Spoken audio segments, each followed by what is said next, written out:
A lesson that we learned early on in the company, and it was really crucial in our growth.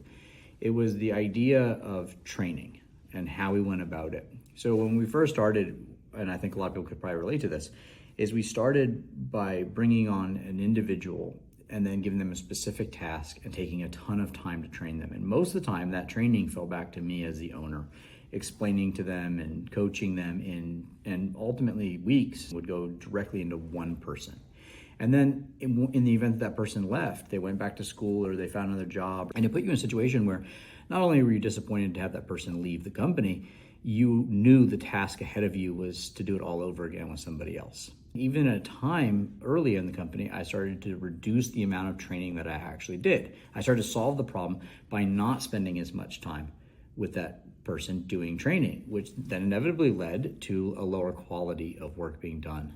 And it became a vicious cycle. And I remember going back to the drawing board and saying, what can I do to really change this and get back on track and not go on the path of reducing training? And the solution I came up with was to document my processes of training and create a curriculum and start training those people based on a curriculum versus one-on-one and personal experience. And so when we started to create it, we found that the people were actually more receptive. They learned quicker.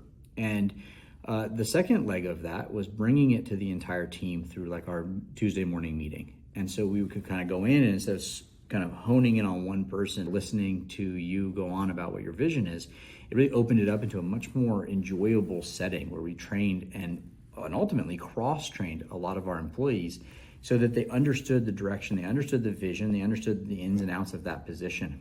And in the event that specific person that was tasked with doing that job was on vacation or was out sick or left the company, the entire company had at least the bare bones idea of what that job entailed, and they could jump in and help.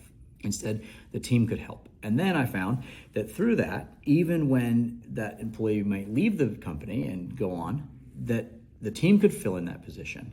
And then I learned that when they replaced somebody in that position, that in most cases, the team could actually fill in and train, use the curriculum and start training that position without it directly falling back onto my shoulders. And so what I started to learn is it gave me more time through this process to stay focused, stay strong, and stay in business.